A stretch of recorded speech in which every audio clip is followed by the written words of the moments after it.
صحیح مسلم میں ہے، ایک دن صبح کو نبی اکرم صلی اللہ علیہ وآلہ وسلم نے دجال کا ذکر کیا اور اس طرح سے اسے بلند و پست کیا کہ ہم سمجھے کہیں مدینہ کے نخلستان میں موجود نہ ہو۔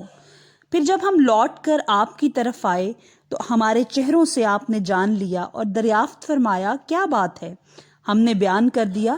آپ صلی اللہ علیہ وآلہ وسلم نے فرمایا اگر وہ میری موجودگی میں نکلا تو میں خود اس سے سمجھ لوں گا، اور اگر وہ میرے بعد آیا تو ہر مسلمان اس سے آپ بھگت لے گا۔ میں اپنا خلیفہ ہر مسلمان پر خدا کو بناتا ہوں، وہ جوان ہوگا، آنکھ اس کی ابھری ہوئی ہوگی، بس یوں سمجھ لو کہ عبدالاعزیٰ بن قطن کی طرح ہوگا۔ تم میں سے جو اسے دیکھے اس کو چاہیے سورہ کہف کی ابتدائی آیتیں پڑھے۔ شام اور عراق کے درمیانی گوشے سے وہ نکلے گا اور دائیں بائیں گشت کرے گا۔ اے اللہ کے بندو، خوب ثابت قدم رہنا۔ ہم نے پوچھا حضور وہ کتنی مدت رہے گا؟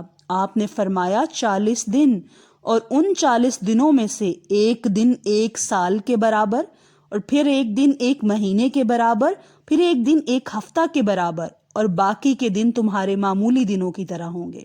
پھر ہم نے دریافت کیا جو دن سال بھر کے برابر ہوگا اس میں ایک ہی دن کی نمازیں کافی ہوں گی؟ آپ نے فرمایا نہیں، بلکہ اندازہ کر لو۔ ہم نے پوچھا یا رسول اللہ اس کی رفتار کی سرعت کیسی ہوگی؟ فرمایا ایسی جیسے بادل ہواؤں سے بھاگتے ہیں۔ ایک قوم کو اپنی طرف بلائے گا، وہ مان لیں گے، آسمان سے ان پر پانی کی بارش ہوگی، زمین سے کھیتی اور پھل اگیں گے، ان کے جانور تر و تازہ اور زیادہ دودھ دینے والے ہو جائیں گے۔ اور جب ایک قوم کے پاس جائے گا تو وہ اسے جھٹلائے گی، اس کا انکار کرے گی، یہ وہاں سے واپس ہوگا تو ان کے ہاتھ میں کچھ نہ رہے گا۔ وہ بنجر زمین پر کھڑا ہو کر حکم دے گا اے زمین کے خزانوں نکل آؤ، تو وہ سب کے سب نکل آئیں گے اور شہد کی مکھیوں کی طرح اس کے پیچھے پیچھے پھریں گے۔ یہ ایک نوجوان کو بلائے گا، اسے قتل کرے گا، اس کے ٹھیک 2 ٹکڑے کر کر اتنی دور ڈال دے گا کہ ایک تیر کی رفتار ہو، پھر اسے آواز دے گا تو وہ زندہ ہو کر ہنستا ہوا اس کے پاس آ جائے گا۔ اب اللہ تعالیٰ مسیح بن مریم حضرت عیسیٰ علیہ السلام کو بھیجے گا۔ وہ دمشق کے سفید مشرقی مینار کے پاس 2 چادریں باندھے 2 فرشتوں کے پروں پر بازو رکھے ہوئے اتریں گے۔ جب سر جھکائیں گے تو قطرے ٹپکیں گے، اور جب اٹھائیں گے تو مثل موتیوں کے وہ قطرے ہوں گے۔ جس کافر تک ان کا سانس پہنچ جائے گا وہ مر جائے گا، اور آپ علیہ السلام کا سانس وہاں تک پہنچے گا جہاں تک نگاہ پہنچتی ہے۔ آپ دجال کا پیچھا کریں گے اور باب لد کے پاس اسے پا کر قتل کر دیں گے۔ پھر ان لوگوں کے پاس آئیں گے جنہیں اللہ تعالیٰ نے اس فتنے سے بچایا ہوگا، ان کے چہروں پر ہاتھ پھیریں گے اور انہیں جنتی درجوں کی خبر دیں گے۔ اب خدا کی طرف سے حضرت عیسیٰ علیہ السلام کے پاس وحی آئے گی کہ میں اپنے بندوں کو بھیجتا ہوں جن کا مقابلہ کوئی نہیں کر سکتا، تم میرے ان خاص بندوں کو کوہ طور کی طرف لے جاؤ۔ پھر یہ یاجوج ماجوج نکلیں گے اور وہ ہر طرف سے کودتے پھلانتے آ جائیں گے۔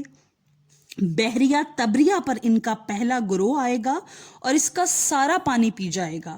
جب ان کے بعد ان کا دوسرا گروہ آئے گا تو وہ ایسے سوکھا پڑا ہوگا کہ شاید وہاں کبھی پانی ہی نہیں تھا۔